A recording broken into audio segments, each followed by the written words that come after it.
What is Austrian economics? The Austrian school.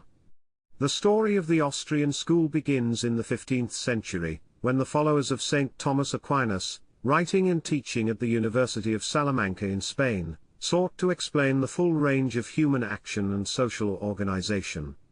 These late scholastics observed the existence of economic law, inexorable forces of cause and effect that operate very much as other natural laws.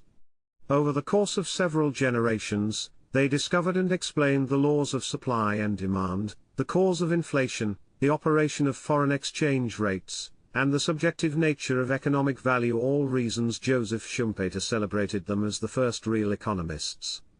The late scholastics were advocates of property rights and the freedom to contract and trade. They celebrated the contribution of business to society, while doggedly opposing taxes, price controls, and regulations that inhibited enterprise. As moral theologians, they urged governments to obey ethical strictures against theft and murder. And they lived up to Ludwig von Mises's rule: the first job of an economist is to tell governments what they cannot do.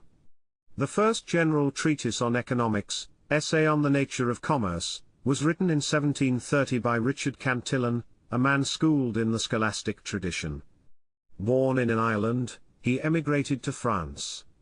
He saw economics as an independent area of investigation, and explained the formation of prices using the thought experiment. He understood the market as an entrepreneurial process, and held to an Austrian theory of money creation, that it enters the economy in a step-by-step fashion, disrupting prices along the way. Cantillon was followed by Robert Jacques Turgot, the pro-market French aristocrat and finance minister under the Ancien regime. His economic writings were few but profound. His paper Value and Money spelled out the origins of money, and the nature of economic choice, that it reflects the subjective rankings of an individual's preferences. Turgot solved the famous diamond water paradox that baffled later classical economists, articulated the law of diminishing returns, and criticized usury laws, a sticking point with the late scholastics.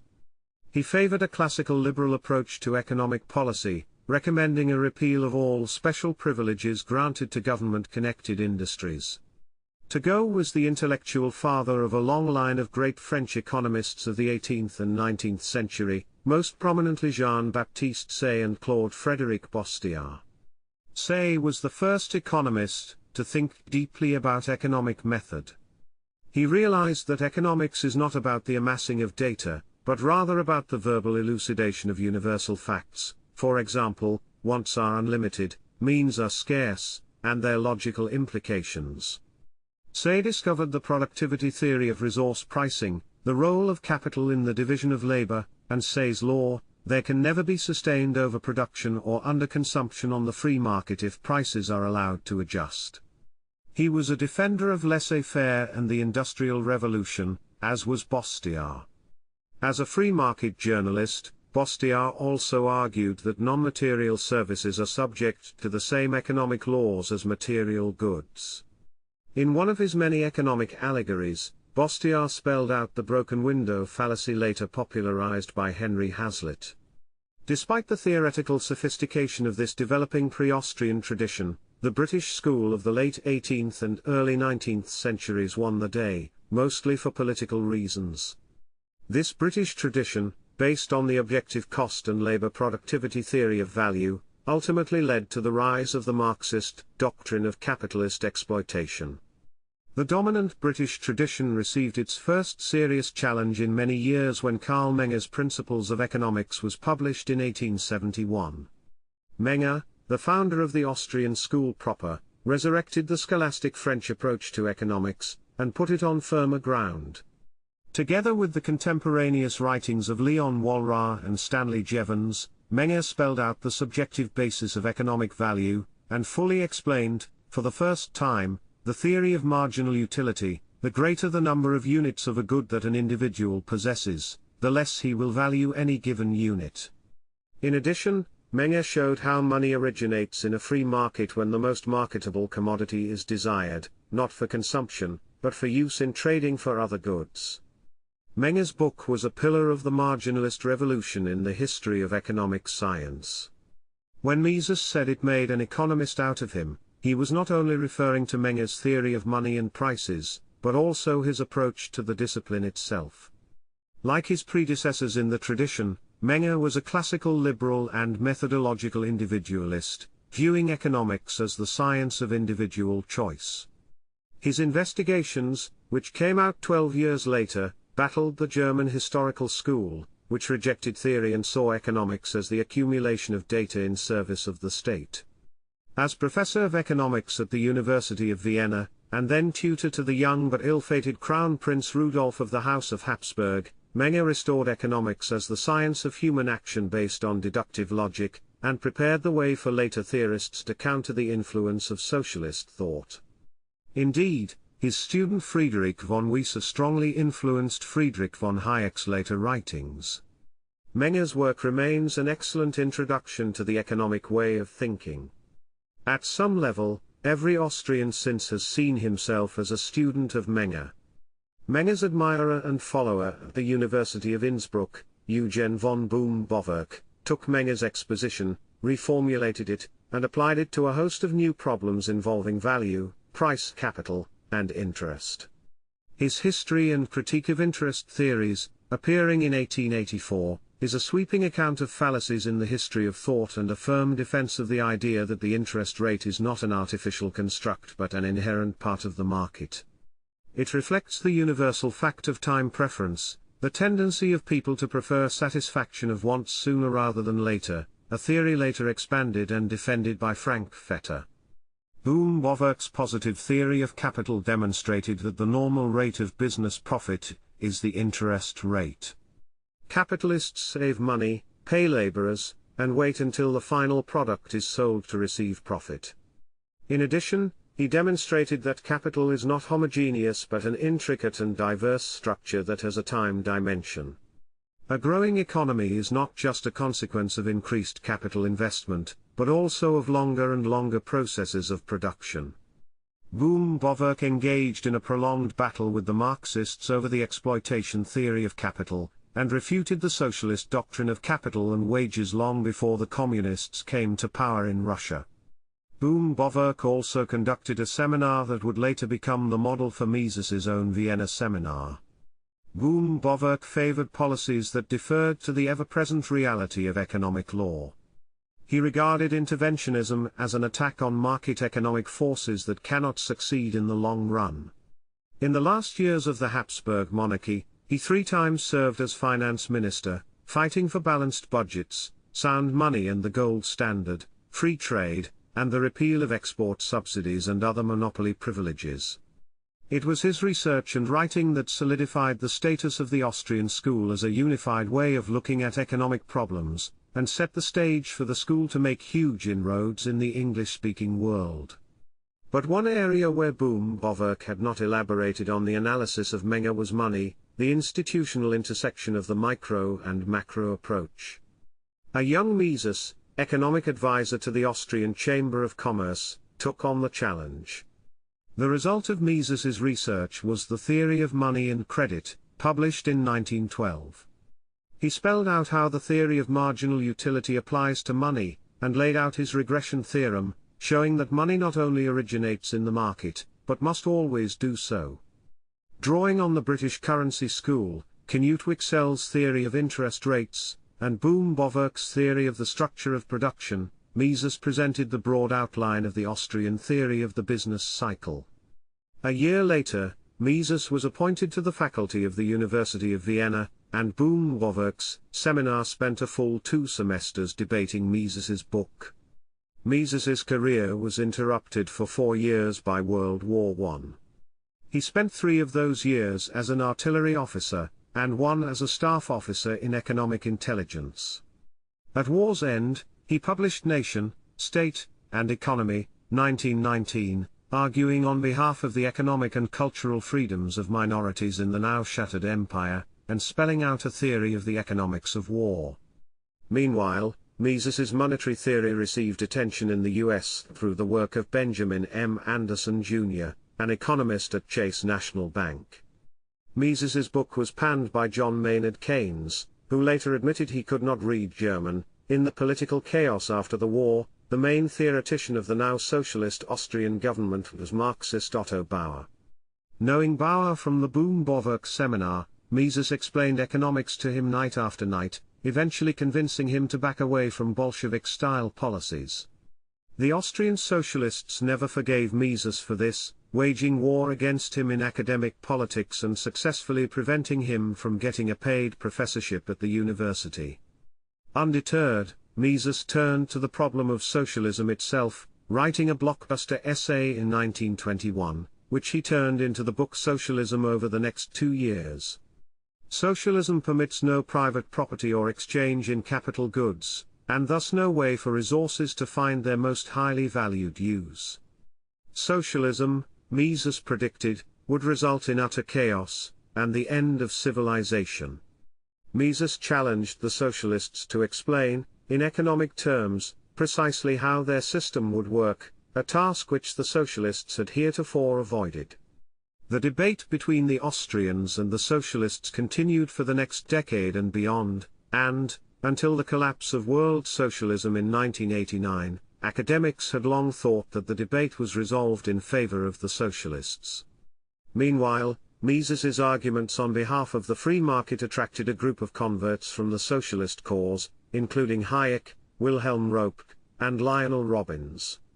Mises began holding a private seminar in his offices at the Chamber of Commerce that was attended by Fritz Machlup, Oskar Morgenstern, Gottfried von Haberler, Alfred Schutz, Richard von Strigel, Erich Vogelin, Paul Rosenstein-Rodan, and many other intellectuals from all over Europe. Also during the 1920s and 30s, Mises was battling on 2 other academic fronts. He delivered the decisive blow to the German historical school with a series of essays in defense of the deductive method in economics, which he would later call praxeology or the logic of action. He also founded the Austrian Institute for Business Cycle Research, and put his student Hayek in charge of it.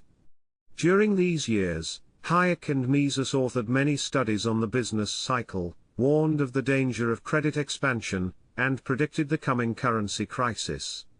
This work was cited by the Nobel Prize Committee in 1974 when Hayek received the award for economics.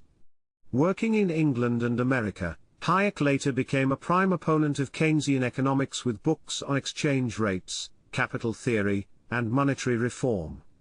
His popular book Road to Serfdom helped revive the classical liberal movement in America after the New Deal and World War II. And his series Law, Legislation, and Liberty elaborated on the late scholastic approach to law, and applied it to criticize egalitarianism, and nostrums like social justice. In the late 1930s, after suffering from the worldwide depression, Austria was threatened by a Nazi takeover. Hayek had already left for London in 1931 at Mises's urging, and in 1934, Mises himself moved to Geneva to teach and write at the International Institute for Graduate Studies, later emigrating to the United States. Knowing Mises as the sworn enemy of National Socialism, the Nazis confiscated Mises's papers from his apartment, and hid them for the duration of the war.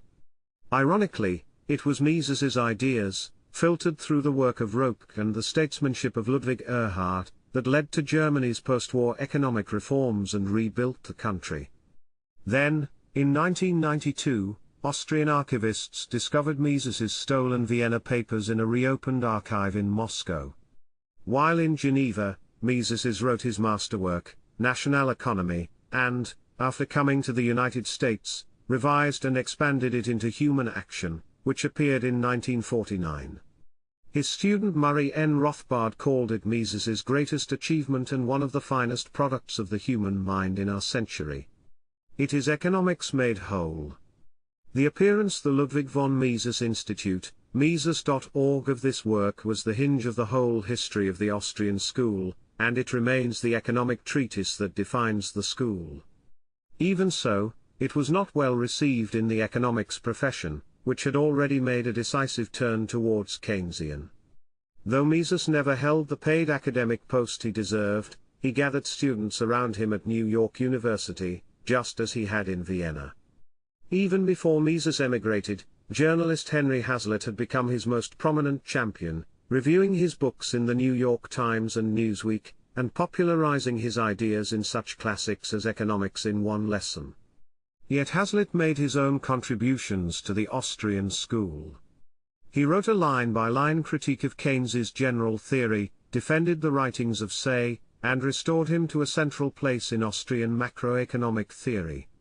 Hazlitt followed Mises's example of intransigent adherence to principle, and as a result was pushed out of 4 high-profile positions in the journalistic world. Mises's New York seminar continued until 2 years before his death in 1973. During those years, Rothbard was his student. Indeed, Rothbard's Man, Economy, and State, 1963, was patterned after human action, and in some areas monopoly theory, utility and welfare, and the theory of the state tightened and strengthened Mises's own views.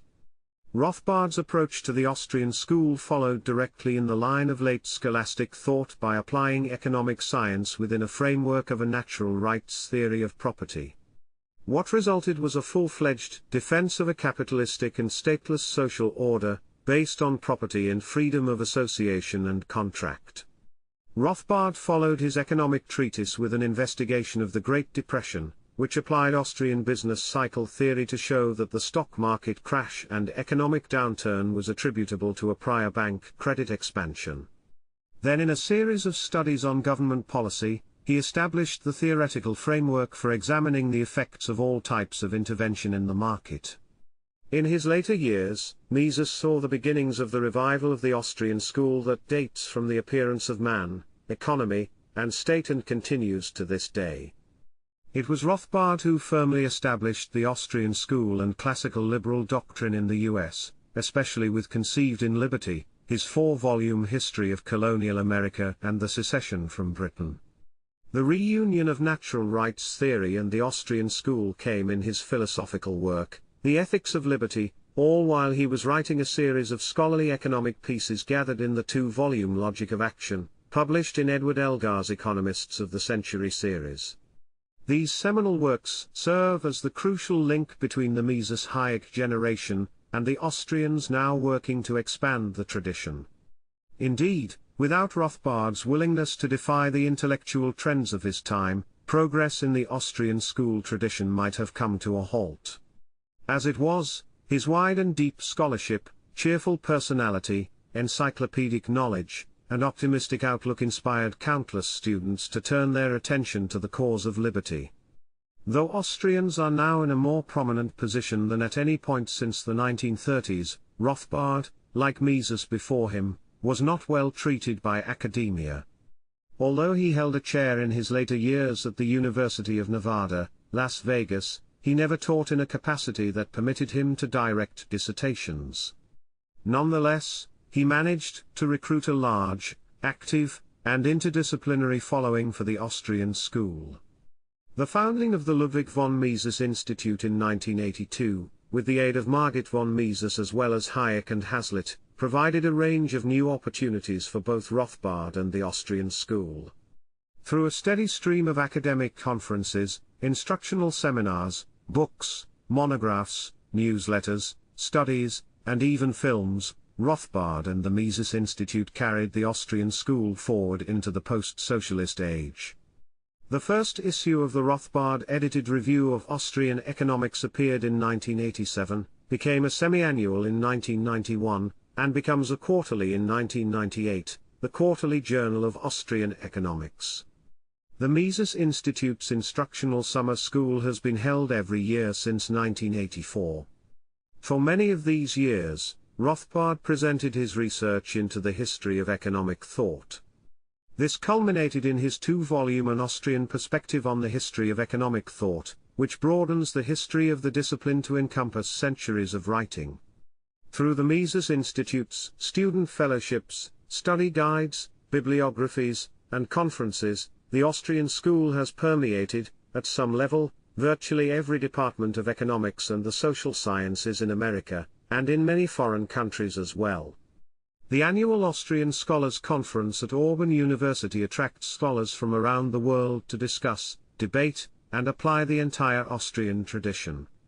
The fascinating history of this great body of thought, through all its ebbs and flows, is the story of how great minds can advance science and oppose evil with creativity and courage.